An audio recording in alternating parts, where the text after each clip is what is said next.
میں انتہائی ادب کے ساتھ اپنے فاضل دوست حضرت مولانا یحییٰ نعمانی صاحب کو دعوت دیتا ہوں۔ وہ موضوع ہے کہ امت میں جو اختلاف کی مسلک کی اختلاف کی فکری جو کچھ باتیں نظر آتی ہیں اس کی حقیقت کیا ہے اور اس کے اصول و آداب کیا ہیں۔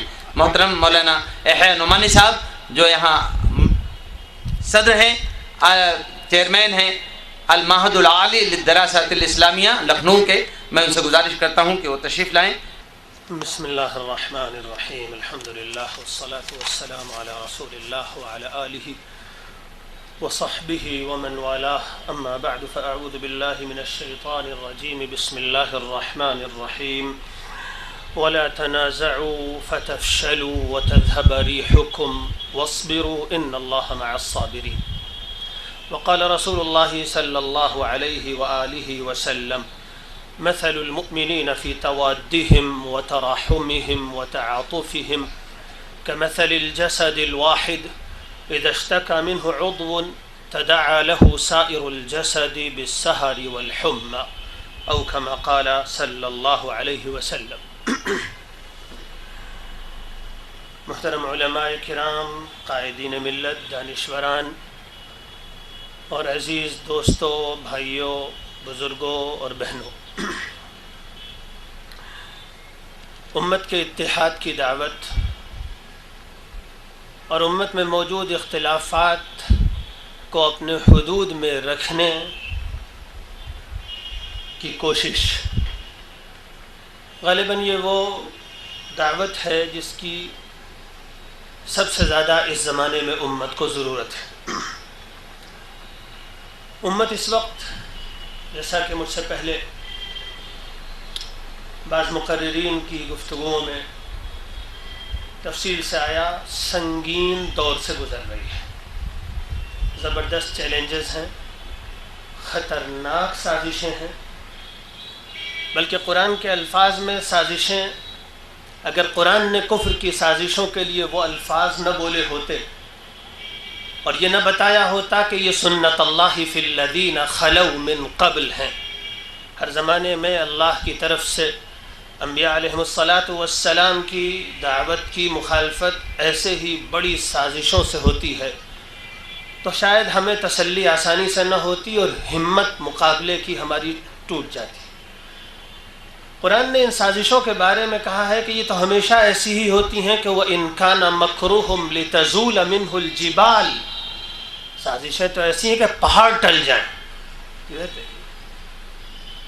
سازشیں تو ایسی ہیں کہ پہاڑ ٹل جائیں، لیکن اللہ کا دین اس سے مضبوط ہے۔ قرآن اس سے زیادہ بڑا سورس آف انسپیریشن ہے، قرآن اس سے بڑی اتحاد کی طاقت ہے، دین الحمدللہ اس سے بڑی جوڑنے والی طاقت ہے۔ مجھ سے پہلے ایک مقرر نے بہت تفصیل سے ذکر کیا ان منصوبوں کا جن کے تحت امت کو مختلف فکری دھاروں میں بانٹ دینے بلکہ باہم دست و گریباں کر دینے کی کوشش کی گئی، اور خاص طور پر حوالہ دیا گیا رینڈ کارپوریشن کی بعض رپورٹس کا۔ میں تھوڑا سا اپنے معلومات کی روشنی میں یہ اور اس میں اضافہ کرنا چاہوں گا کہ رینڈ کارپوریشن صرف کوئی مالی ادارہ نہیں ہے، بلکہ ایک زبردست تھنک ٹینک اور پالیسی میکنگ ادارہ ہے۔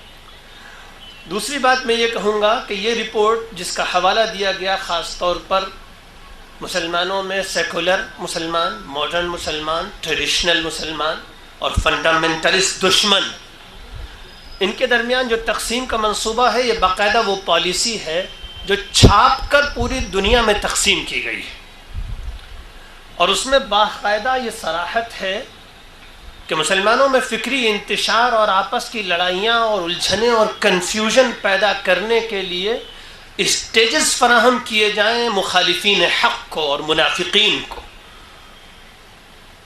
وہ اصطلاحات انگریزی کے الفاظ میں آ جانے کے بعد ان کی حقیقتیں نہیں بدلا کرتی کہ وہ براہ راست نفاق کی اصطلاح ہے۔ لیکن اس سلسلے میں ایک خاص بات یہ ضرور ذہن میں رکھنی چاہیے، اور یہ ہمارے لیے بڑے اطمینان کا سبب ہے۔ اللہ کا وعدہ ہے اور اس نے اس امت کے دین میں یہ طاقت رکھی ہے، اور قرآن میں خاص روحانی تأثیر رکھی ہے کہ اس امت کو حق کے مرکز سے، اس کے اصل مرکز کو، اس کے عوام کو، اس کے سادہ لوگوں کو، اس کے اصل لوگوں کو، ان کے جذباتی تعلق کو چھیننے میں کبھی کامیاب نہیں ہو سکتے یہ لوگ۔ گمراہیاں پیدا کی جا سکتی ہیں، کنفیوژنز کریٹ کیے جا سکتے ہیں، الجھنیں پیدا کی جا سکتی ہیں، مسائل پیدا کیے جا سکتے ہیں، یہاں تک کہ میں اگلی بات کہہ سکتا ہوں، مسلمانوں کے فرقوں اور گروہوں کے لیڈروں کو خریدا جا سکتا ہے، ان کے بڑوں کو باطل کی خدمت میں لگایا جا سکتا ہے، مگر میں پورے اپنی مختصر سی عمر کے تجربے کی بنیاد پر کہہ سکتا ہوں کہ عوام اور سادہ لوگوں کو ان کی جذباتی تعلق کو، ان کی سادگی کو کبھی بدلا نہیں جا سکتا۔ وہ قرآن سے، وہ کسی مسلک کے ہوں، یہاں تک کہ وہ ان مسالک کے بھی اگر ہوں جن کے اسلام کے بارے میں شبہ بھی ہے لوگوں کو، اس کے باوجود میں ان کے عوام کے بارے میں کہہ سکتا ہوں کہ ان کے عوام کو رسول اللہ صلی اللہ علیہ وسلم سے، ان کی آل طاہر سے، ان کے دین سے، ان کی کتاب سے اس کے جذباتی تعلق کو ختم نہیں کیا جا سکتا۔ عوام کو بیوقوف بنا کر مسلکی مسائل میں الجھایا ضرور جا سکتا ہے۔ ضرورت ہے اس جگہ انویسٹ کرنے کی، ضرورت ہے اس بات کی کہ اس چیز کو استعمال کیجئے، عوام کی سادگی کو، ان کے اللہ اور اس کے رسول پر ایمان کو، اس کو اپیل کیجئے، انشاءاللہ اتحاد کے مسئلے میں قوم آپ کو مایوس نہیں کرے گی۔ میرے دوستوں اور بزرگوں، یہ زمانہ امت کے فساد کا زمانہ ہے، زوال کا زمانہ نہیں ہے۔ زوال نتیجہ ہے، انحطاط نتیجہ ہے، اصل مسئلہ فساد ہے، اصل مسئلہ بگاڑ ہے۔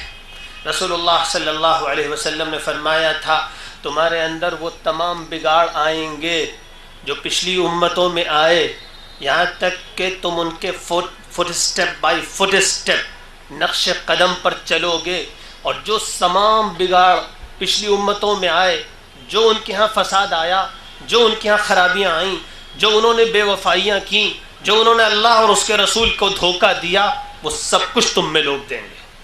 یہاں تک کہ رسول اللہ صلی اللہ علیہ وآلہ وسلم نے اس سلسلے میں بات تو وہ فرما دی جس کا ترجمہ کرنے کا مجھے بہنوں کی موجودگی میں یارہ نہیں۔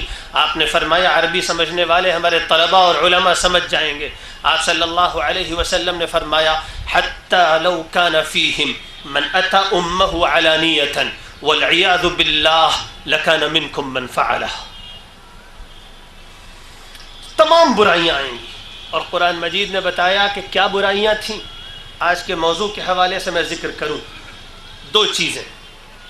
ایک، قرآن مجید نے پچھلی امتوں میں آنے والی ایک بگاڑ کا حوالہ دیا اور کہا ان الذين يكفرون بالله ورسوله ان الذين يكفرون بالله ورسوله استغفر الله ربي، وہ کیا آیت ہے، وَيَقْتُلُونَ النَّبِيِّينَ بِغَيْرِ حَقٍّ وَيَقْتُلُونَ الَّذِينَ يَأْمُرُونَ بِالْقِسْطِ مِنَ النَّاسِ فَبَشِّرْهُمْ بِعَذَابٍ أَلِيمٍ۔ پچھلی امتوں نے اپنے نبیوں اور رسولوں کو قتل کیا، قرآن میں ذکر کیا ہے۔ پچھلی امتوں نے ایمان لانے کے باوجود اپنے رسولوں کو قتل کیا، اور وہ اہل حق کی، اہل دعوت کی، اہل دین کی دشمن بن گئی۔ قرآن مجید کہتا ہے وَيَقْتُلُونَ الَّذِينَ يَأْمُرُونَ بِالْقِسْطِ مِنَ النَّاسِ، وہ لوگ تھے جو ایمان لانے کے باوجود انصاف کے علم برداروں کے، اللہ کے دین کے خدمت گزاروں کے، اور دین کی داعیوں کے اور مظلوموں کے دشمن بن گئے۔ یہ امت اس زمانے میں اس کی تصویر پیش کر رہی ہے۔ رابعہ عدویہ کا میدان اس کا شاہد ہے، مصر کی صورتحال اس کی شاہد ہے، سعودی حکومت اس میں وہ رول پلے کر رہی ہے جو کسی زمانے میں یہودیوں نے پلے کیا تھا اپنے رسولوں اور اپنے دین کے داعیوں کے ساتھ۔ یہ سب کچھ وہ کردار ہے۔ وَيَقْتُلُونَ الَّذِينَ يَأْمُرُونَ بِالْقِسْطِ مِنَ النَّاسِ فَبَشِّرْهُمْ بِعَذَابٍ أَلِيمٍ۔ دوسری بات قرآن نے ذکر کی کہ پچھلی امتیں آپس میں خونریزیاں کرتی تھیں، ایک دوسرے کو قتل کرتی تھیں، اور صرف یہی نہیں بلکہ اللہ کے دین کے دشمنوں اور اللہ کے نبی کے دشمنوں کی مدد کرتے تھے اپنے بھائیوں کے خلاف۔ قرآن مجید ذکر کرتا ہے ثم انتم هؤلاء تقتلون انفسكم وتخرجون فريقا منكم من ديارهم تظاهرون عليهم بالاثم والعدوان، تم ہو وہ خبیث اور ملعون قوم، اللہ کی کتاب پر ایمان لانے کے بعد، اللہ کے رسول پر ایمان لانے کے بعد اپنے بھائیوں کے قتل میں دشمنوں کی مدد کرتے ہو، دشمنوں کی فوجیں لاتے ہو اپنے خلاف، دشمنوں کی فوجوں کو لگا دیتے ہو اپنے ملکوں اور اپنے لوگوں کے خلاف، اور ہزار کو قتل کراتے ہو، اور اس کے بعد بھیگی بلی بنتے ہو اور کہتے ہو ہم سے پیسے لے کے غریبوں کا علاج کر دیجئے اور ہمارے فنڈز تو امت کی خدمت کے لیے حاضر ہیں۔ امت اس وقت فساد کے دور سے گزر رہی ہے۔ نہ تذکرہ آیا شام کا، کون قتل کر رہا ہے؟ شام کے 1.5 لاکھ مقتول کس کے حساب میں؟ شام دنیا کا خوبصورت ترین علاقہ، بابرکت علاقہ۔ اللہ جب ناراض ہوتا ہے تو بابرکت علاقوں کو منحوس علاقہ بنا دیا کرتا ہے۔ عراق میں کون ایک دوسرے کو قتل کر رہا ہے؟ پاکستان کی کیا صورتحال ہے؟ دوسروں کو اور دشمنوں کو اور سازشوں کو دوش دینا بیکار ہے، بے سود ہے، نتیجہ کچھ نہیں نکلنا، صرف اپنے دل کی بھڑاس نکل سکتی ہے، دل کے پھپولے پھوٹ سکتے ہیں۔ دوسروں کو کہیے، دوسروں کو تو یہی کرنا چاہیے، اور وہ اگر یہ نہیں کریں گے تو ان کی عقل پر آپ کو شبہ کرنا چاہیے۔ وہ اسی لیے پیدا ہوئے ہیں۔ قرآن نے کہا وَلِذَلِكَ خَلَقَهُمْ۔ مسئلہ اپنا مسئلہ یہ ہے کہ یہ امت بحیثیت مجموعی خوف خدا سے، آخرت کے لیے جینے اور مرنے سے اور اللہ اور اس کے رسول کی وفاداری کے جذبات سے خالی ہو گئی، اور جب اللہ اور اس کے رسول کی وفاداری کے جذبات کمزور پڑتے ہیں اور اصل دین مرکز نہیں رہتا تو مسلکوں اور حلقوں کے لیے خون کی ندیاں بہاتا ہے انسان۔ یہ شیعہ اور سنی کی جنگ اس لیے ہے، یہ اہل حدیث اور دیوبندی کی جنگ اس لیے ہے، اور یہ مسلکوں اور فرقوں کی جنگ اس لیے ہے کہ ہر ایک کے دل میں بس خواب یہ ہے میرا حلقہ بڑھ جائے، میری لیڈری بڑھ جائے، میرا دارالعلوم بڑھ جائے، میرے حلقے کے اثرات بڑھ جائیں، میری لیڈرشپ بڑھ جائے۔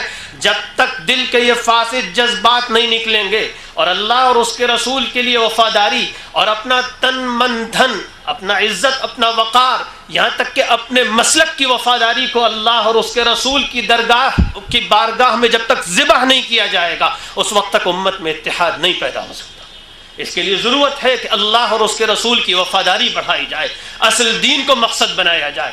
میرے دوستوں اور بزرگوں، اس وقت دین کو کون سے خطرات ہیں، دشمنوں سے کون سے خطرات ہیں، خود ہمارے اپنے فساد کے کون سے خطرات ہیں۔ امت میں بے دینی، بے حیائی، الحاد اور اللہ اور اس کے رسول کی سے کھلی بغاوت والی زندگی عام ہو رہی ہے، نمازیں ترک ہو رہی ہیں، اور لوگوں نے افسوس، لوگوں کے دینی فہم کا یہ حال ہو گیا ہے کہ لوگ نمازوں کے ترک کو معمولی مسئلہ سمجھتے ہیں۔ جب امت کا یہ حال ہوگا کہ اس کی اکثریت نماز نہیں پڑھے گی تو آپ پہاڑوں کی چٹانوں میں 1000 سر مار لیجئے، امت میں اتحاد نہیں ہو سکتا۔ ایسے لوگوں کے بارے میں قرآن نے کہا ہے وَأَلْقَيْنَا بَيْنَهُمُ الْعَدَاوَةَ وَالْبَغْضَاءَ إِلَى يَوْمِ الْقِيَامَةِ۔ مسلمانوں کے بارے میں یہ بات کہی گئی کہ مسلمان جب اللہ سے باغی ہوتا ہے اور نماز نہیں پڑھتا، اس کی عبادت سے روگرداں ہوتا ہے، تو اللہ نے اپنا قانون یہ بتایا ہے کہ ہم ان میں دشمنیاں پیدا کرتے ہیں۔ اتحاد کا سرا یہاں ڈھونڈیے۔ مسائل بہت خطرناک ہیں اور امت کو اس خطرناک صورتحال کے لیے تیار ہونا چاہیے، آگاہ ہونا چاہیے۔ تدبیریں اس کی ہیں کہ مسلمانوں کے گلی گلی، کوچے کوچے مسلکوں کی جنگیں کرائی جائیں، اور میں لکھنؤ کے حوالے سے خاص طور پہ کہوں، ابھی ایک بھائی نے لکھنؤ کا تذکرہ کیا، ہمارے شیعہ مجتہد محترم قبلہ تشریف لائے تھے، وہ چلے گئے، منبع میں ان سے خاص طور پر عرض کرتا، اس وقت مولانا جہانگیر عالم صاحب تشریف فرما ہیں، میں ان سے خاص طور پر عرض کرتا ہوں، کم و بیش 2 سال سے میں محسوس کر رہا ہوں لکھنؤ کو کراچی بنانے کی سازش ہو رہی ہے۔ ہمارے محترم بزرگ سلیمان صاحب بیٹھے ہیں، غالباً میں نے ان سے یہ بات کانپور میں عرض بھی کی تھی کہ لکھنؤ کراچی بننے جا رہا ہے۔ اس وقت جب بن چکا ہوگا تو معاملات کسی کے ہاتھ میں نہیں ہوں گے۔ ہمارا ہر وہ عمل، اور میں صاف طور پر یہاں عرض کرتا ہوں اور میں چاہوں گا آپ حضرات اس کو انڈورس کیجئے، اس کی مدد کیجئے، ہر وہ مسلکی جلوس پابندی کے لائق ہے جس سے نقض امن کا خطرہ ہو۔ پتہ نہیں کیا بات ہے، دونوں طرف کے لوگ اس مسئلے پہ سنجیدگی کا مظاہرہ ہی نہیں کر رہے، ہر ایک کو جلوس اور تماشے عزیز ہیں۔ کیوں یہ دعوت، یہ آواز مضبوطی کے ساتھ لکھنؤ میں نہیں اٹھتی، اور کیوں اس کو لے کر لوگ مارچ نہیں نکالتے کہ ہم پرامن مارچ اس کام کے لیے نکالتے ہیں کہ دونوں مسلکوں کے وہ تمام پروسیشن اور جلوس بند کیے جائیں جس کی ہسٹری رہی ہو کہ اس میں پتھر بھی پھینکا گیا ہے. کہ ہمیں عبادتیں کرنے کے لیے، مسلکی گفتگویں کرنے کے لیے، اپنے مسلک کی بھرپور تعلیم دینے کے لیے، کہ ہمیں اپنے ہال، اپنی مسجدیں، اپنے مدرسے، اپنے امام باڑے یہ ناکافی ہے؟ یہ سڑک پر آ کر مسلک کی تبلیغ کیوں ہوتی ہے؟ یہ اسی لیے ہوتی ہے سڑک پر مسلک کی تبلیغ تاکہ اس کے ذریعے گولیاں چلیں اور پھر اس کے بعد دوسروں کو کھیل کھیلنے کا موقع ملے. اگر اس اجلاس کے نتیجے میں یہ سوچ پروان چڑھ جائے اور محترم جمیل صاحب اس کے لیے، اور ماشاءاللہ ان جیسا اولو العزم اور متحرک آدمی اس کے لیے کفن سر سے باندھ لے کہ لکھنؤ کے مسلکی جلسے ختم ہونے چاہیے، مسلکی جلوس ختم ہونے چاہیے، تو امید ہے یہ معقول دعوت اور اپیل کچھ لوگوں کو کے دلوں میں اثر کرے گی. مجھے موضوع دیا گیا تھا اختلاف، اصول اور آداب. میرے عزیزوں، ماشاءاللہ میں دیکھ رہا ہوں سبھی سنجیدہ، پڑھا لکھا اور معاملہ فہم طبقہ ہے. ایک مسلمان جس نے براہ راست کتاب و سنت اور ائمہ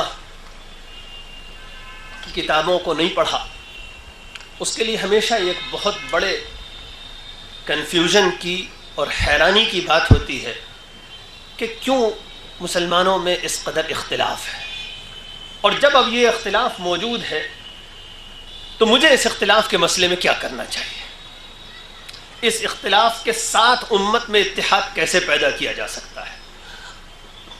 میں سمجھتا ہوں یہ مسئلہ بہت گہرے غور و فکر کا ہے، اور اس کے لیے ضرورت ہے اس بات کی کہ ہمارا وہ طبقہ جو دینی کچھ تھوڑا بہت بھی مطالعہ رکھتا ہے، کچھ دین کی معلومات رکھتا ہے، اس کو باقاعدہ فقہ الخلاف کے موضوع پر کو بھی جاننا چاہیے.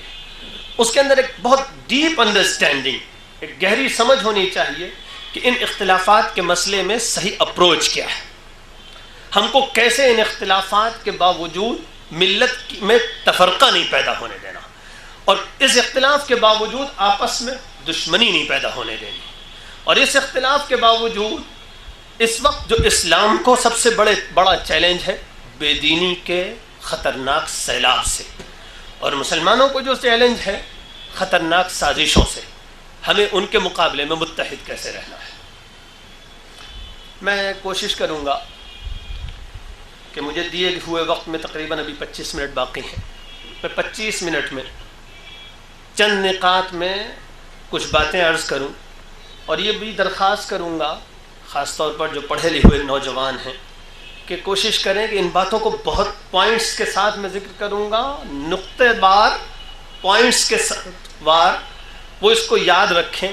انشاءاللہ ان کو اپنی دعوتی زندگی میں، اپنی تحریکی زندگی میں، محلوں کے اندر، مسجدوں کے اندر کنفیوژنس اور مسائل پیدا کرنے والوں کے مقابلے میں بہت گہری علمی مدد کا کام کریں گی یہ چیزیں.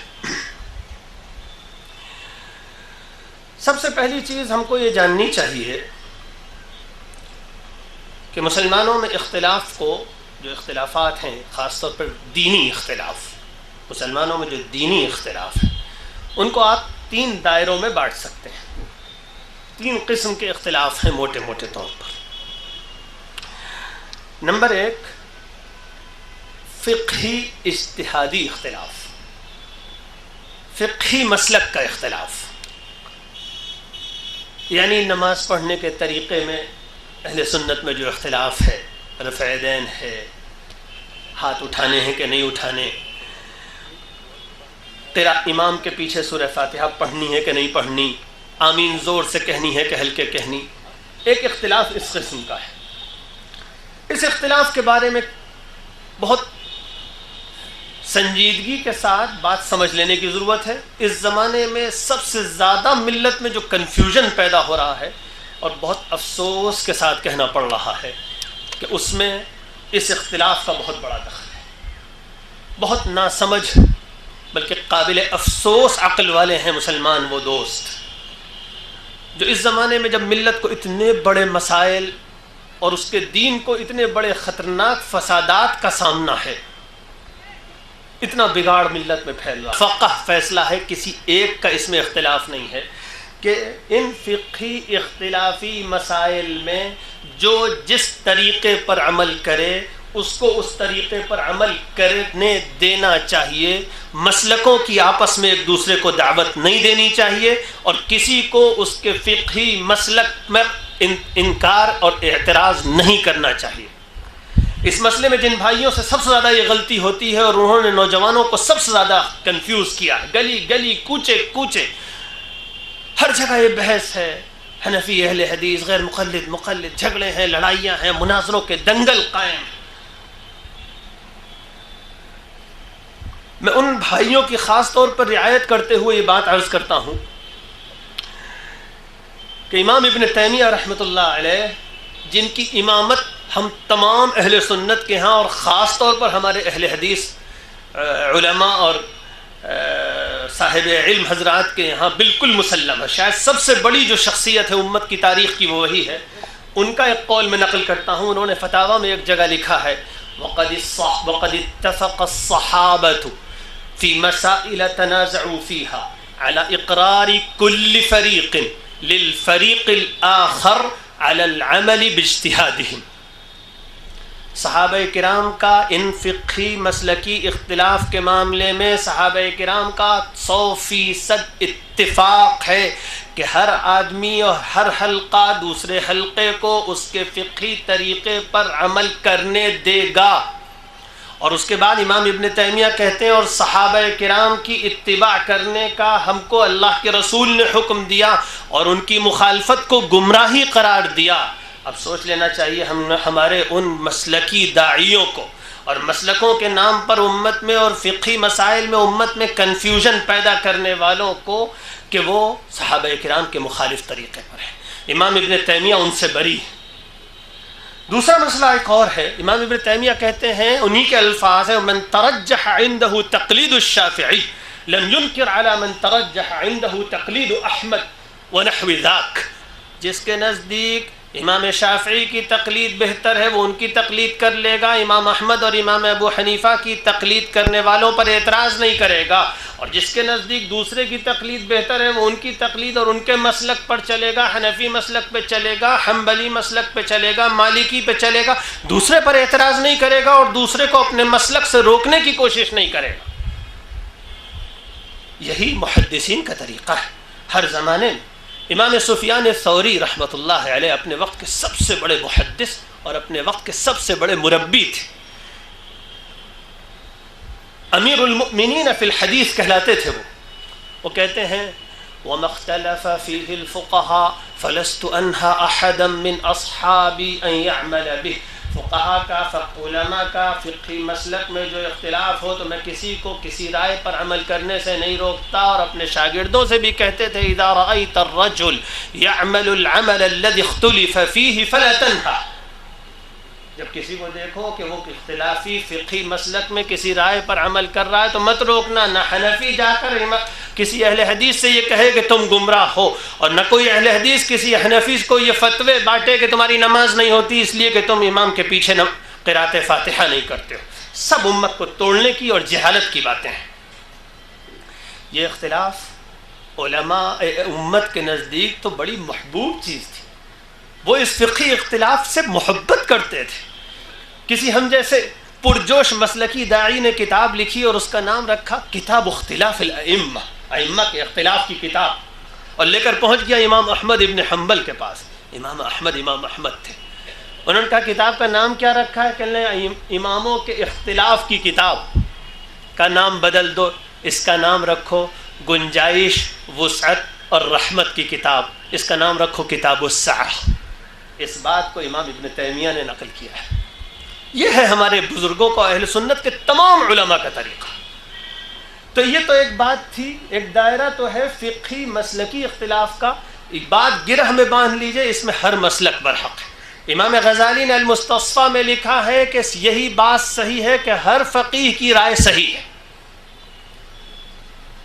اور میں کیا حوالے دوں اور نہ اس مسئلے پر تو حوالے اگر گنانا کوئی شروع کرے تو 2-3 گھنٹے ائمہ کی عبارتوں کے ختم نہ ہوں۔ دوسرا دائرہ ایک اور ہے، وہ اس سے سنجیدہ ہے، اور وہ مسئلہ ہے بدعتوں کا۔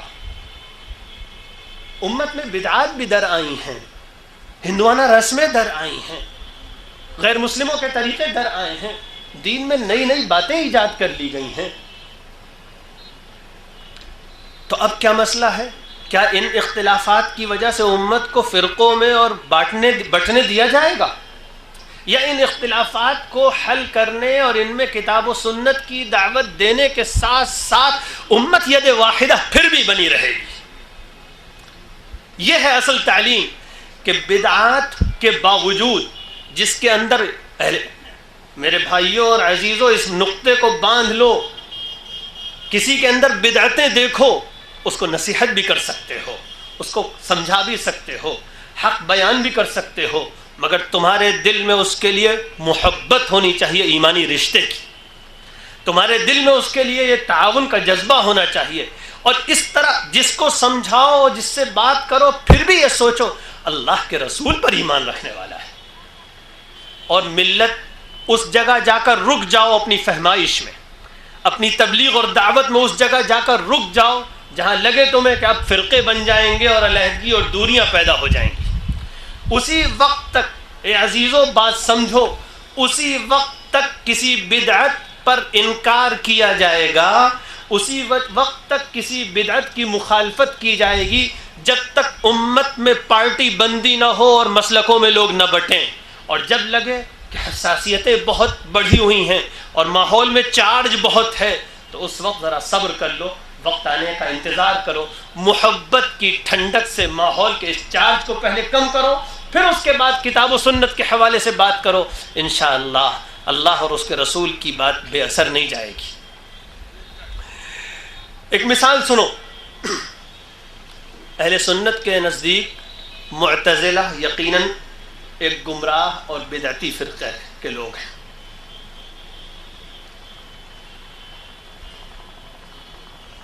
اس کے باوجود اہل سنت کیا طریقہ رکھتے ہیں؟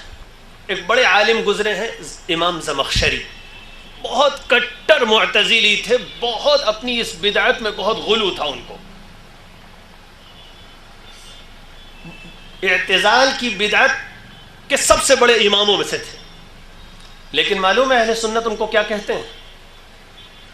ان کی اس بدعت کے باوجود، چونکہ وہ بڑے مفسر تھے، بڑے عربی کے امام تھے، انہوں نے دین کی بڑی خدمت انجام دی، اس لیے آج کوئی یہ بہت کم لوگ یہ بات جانتے ہیں کہ وہ بڑے معتزلی تھے، سب ان سے محبت کرتے ہیں، اور ان کا نام کیا رکھتے ہیں؟ لوگ ان کو کہتے ہیں جار اللہ الزمخشری، جار اللہ، اللہ کا پڑوسی۔ امام زمخشری اتنے بڑے عبادت گزار تھے اور اتنا وقت مسجد میں گزارتے تھے کہ لوگ ان کو جار اللہ، اللہ کا پڑوسی کہتے تھے۔ آج ان کی بدعت کے باوجود ان کی محبت ہم سب کے دل میں ہے، ان کی بدعت سے ہم پرہیز کرتے ہیں، اس کو صحیح نہیں سمجھتے، اس کو غلط سمجھتے ہیں، لیکن ان کی کتابوں سے فائدہ اٹھاتے ہیں، ان سے محبت کرتے ہیں، اور سب ان کو جار اللہ زمخشری کہتے ہیں۔ ایک بڑے سلفی بزرگ اور محدث گزرے امام ذہبی، انہوں نے ایک بڑے فقیہ کرخی کا تذکرہ کیا، حنفی فقیہ تھے بڑے، کیا کہا؟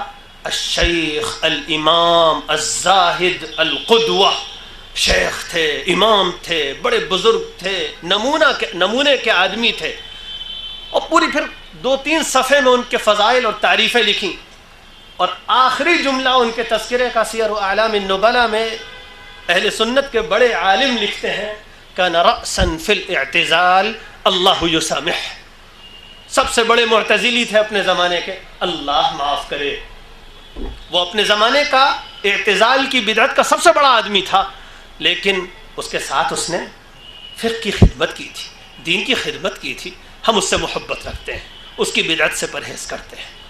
تو یہ ایک دائرہ ہے بدعات و خرافات کا۔ امت میں بدعات میں بھی لوگوں کو بہت بانٹا ہے، ہم بدعات سے صلح بھی نہیں کریں گے، ہم بدعات کی اصلاح کی پوری کوشش بھی کریں گے، امت کو دعوت بھی دیں گے کتاب و سنت کی طرف اور اصل دین کے مرکز کی طرف، اور رجوع الی اللہ اور رجوع الی الکتاب والسنہ کی دعوت بھی دیں گے، مگر اہل بدعت ہمارے مسلمان بھائی ہیں، ان کے اسلام کی قدر کیجئے، ان کے اللہ اور اس کے رسول پر ایمان کی قدر کیجئے، ان کی اس بات کی قدر کیجئے کہ اس زمانے میں وہ اللہ اور اس کے رسول کا نام لیتے ہیں، جبکہ اللہ اور اس کے رسول کا نام لینا اس زمانے میں جرم ہے۔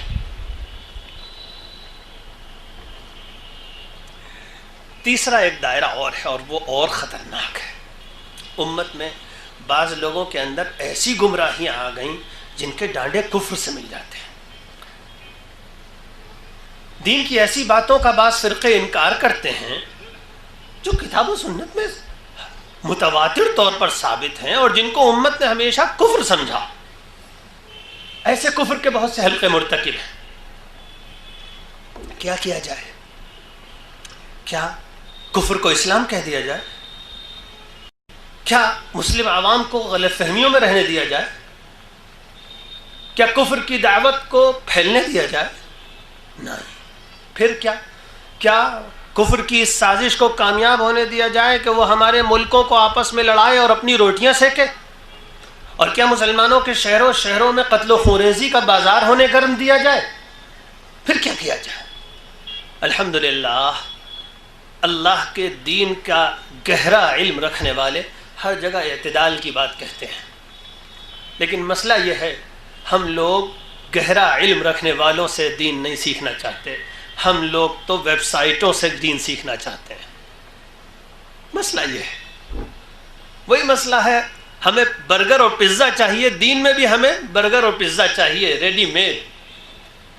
ارے بھائی اللہ کے بندو، سنجیدہ مسائل میں گہرا علم رکھنے والے علماء سے رابطہ تو کرو۔ کیا کرنا ہے؟ دیکھو، جن فرقوں اور طبقوں میں گمراہیاں اس درجے تک پہنچ گئیں کہ وہ کفر تک پہنچ گئیں، اور راسخ العلم علماء ہمیشہ ان باتوں کو کفر کہتے ہیں، لیکن دو باتیں اور بتاتے ہیں۔ ہم خالی اخبار میں پڑھتے ہیں کہ فلاں فرقے کو کافر کہہ دیا گیا، علماء کی گہری باتوں کو سمجھنا نہیں چاہتے۔ پہلی بات علماء یہ کہتے ہیں کہ کسی فرقے کے عقائد کو یہ کہہ دینا کہ اس کے عقائد کافرانہ ہیں، اس میں کفر تک بات پہنچ جاتی ہے، اس کا یہ مطلب نہیں ہے کہ ان کا ایک ایک شخص کافر ہے۔ بہت گہری بات ہے۔ اس کا یہ مطلب نہیں ہے کہ زید بھی کافر اور حامد بھی کافر اور فلاں کافر، نہیں۔ اس کا مطلب یہ ہے اس فرقے کے عقائد اور اس فرقے کی باتیں کفر والی ہیں، باقی ایک ایک شخص کیسا ہے، علماء کہتے ہیں اس کا معاملہ اللہ کے حوالے کرو۔ جب کوئی شخص اللہ اور اس کے رسول اور اس کی کتاب پر ایمان لے آیا تو فلاں فلاں متعین اسپیسیفکلی کسی ایک ایک شخص کو ہم کافر نہیں کہیں گے، ہاں یہ کہیں گے اس فرقے کے عقائد جو ہیں وہ کفر والے ہیں۔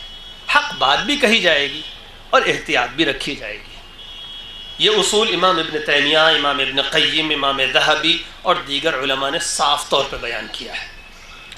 دوسری ایک بہت اہم بات علماء لکھتے ہیں کہ کوئی فرقہ یا کوئی شخص اللہ اور اس کے رسول پر ایمان لایا، قرآن پر ایمان لایا، نماز پڑھی، حج کیا، زکوٰۃ دی، دین پر عمل کرنے کی کوشش کرتا ہے، گمراہ ہو گیا، کفر کی حرکتیں کر بیٹھا، کافرانہ عقائد اس کے اندر آ گئے، تو کیا وہ اور اصلی کافر برابر ہو جائیں گے؟ ہرگز نہیں، ہرگز نہیں۔ امام ذہبی نے عجیب عبارت لکھی ہے، لکھتے ہیں وَمَنْ كُفِّرَ بِبِدْعَةٍ وَإِنْ جَلَّتْ فَلَيْسَ هُوَ كَالْكَافِرِ الْأَصْلِيِّ وَلَا الْيَهُودِيِّ وَلَا الْمَجُوسِيِّ۔ اب اللہ، عجیب عبارت ہے، علماء غور کریں، اب اللہ ان يجعل من صام وصلى وحج وزكى كمن عاند الرسول وكفر بالقرآن۔ اللہ کر ہی نہیں سکتا یہ بات کہ جو شخص ایمان لے آئے، اللہ اور اس کے رسول پر ایمان لائے، نماز پڑھے، حج کرے، زکوٰۃ دے، روزہ رکھے، اس کو اور اللہ اور اس کے رسول کے دشمن کو برابر کر دے۔ اللہ تعالیٰ ایسا نہیں کر سکتا۔ دونوں کافر برابر نہیں ہو سکتے، دونوں برابر نہیں ہو سکتے۔ وہ جس نے کوئی کافرانہ بات غلطی سے، غلط فہمی میں، نسلی چلی آ رہی ہے گمراہی، اس کی وجہ سے کر لی، ہرگز وہ دشمن نہیں ہے، وہ اللہ اور اس کے رسول پر ایمان رکھتا ہے۔ نقطہ اتحاد پہ بلائیے، دعوت دیجیے حق کے اتباع کی، لیکن اس کو اس نقطہ اتحاد پر، اللہ اور اس کے رسول اور قرآن کے اتحاد پر بلائیے۔ تو یہ تین دائرے ہیں، ان کو سمجھنے کی ضرورت ہے۔ فقہی مسلکی اجتہادی اختلاف اس میں تو سب صحیح ہے. بدعات و خرافات کا مسئلہ، اس میں بدعات و خرافات کی اصلاح کی کوشش کی جائے گی، لیکن ان کے ایمان، اسلام، دین کی قدر کی جائے گی. اور اگر کسی کی بدعت کفر کی حد تک پہنچ جائے تب بھی اس کو اس طرح نہیں سمجھنا چاہیے جس طرح ایک دوسرا غیر مسلم ہوتا ہے یا اللہ کا دشمن ہوتا ہے. آخری بات جو اس سلسلے میں عرض کرنی ہے وہ آداب اختلاف کا مسئلہ ہے. آپس میں اختلاف اگر مسلکی ظاہر بھی کیا جائے تو اس میں محبت کا عنصر ظاہر ہوتا ہو، اسلامی اخوت نظر آتی ہو. آپ اس کو اپیل کیجئے، بھائی آپ اور میں اللہ اور رسول پر ایمان رکھتے ہیں، پھر یہ دشمنیاں کس لیے؟ ایک خاص بات یہ کہ چونکہ ہمارے سامنے اصل مثبت کام نہیں ہے، اسی لیے ہم آپس میں لڑتے رہتے ہیں. جس کے سامنے امت کے موجودہ حالات ہوں گے، اس زمانے کے چیلنجز ہوں گے، وہ کبھی ملت میں افتراق کی بات نہیں کرے گا. ملت میں اختلاف کی بات وہی کرتا ہے جس کو اپنے مسلک عزیز ہوتے ہیں اور وہ اصل دین کے لیے کام کرنا نہیں چاہتا. اس موقع پر دو باتیں ذکر کرنے کا بہت ضرورت ہے. کہیں ایسا نہ ہو کہ ہم لوگ آپس میں مسلکوں کے اختلاف میں ایک دوسرے کے خلاف اللہ کے دشمنوں کی مدد کرنے لگے. یہ ہو رہا ہے اور میں کیسے شکوہ کروں. اتحاد کی بھرپور دعوت کے باوجود شریفانہ صلح پر بھی آمادہ نہیں ہے لوگ. اتحاد تو دور کی بات، شریفانہ صلح کر لیں. ورنہ یہ کیا بات ہے کہ لکھنؤ میں مجلس علماء ہند نام کی ایک تنظیم بنائی جاتی ہے اور وہ طالبانی دہشت گردی کے خلاف ایک اجلاس کرتی ہے اور صاف اعلان اس کے اخبار کے بیان میں آتا ہے کہ ہندوستان میں طالبانی دہشت گردی پھیل رہی ہے، اس کو روکنے کے لیے شیعہ اور سنی علماء متحد ہوئے ہیں. یہ کیوں بھڑکایا جا رہا ہے؟ یہ حکومت کو اور ایجنسیوں کو مواد کیوں فراہم کیا جا رہا ہے؟ اب ہم اس درجے گزر گئے کہ ہم مسلمان بھائیوں کی مصیبت پہ اپنی روٹیاں سیکیں گے.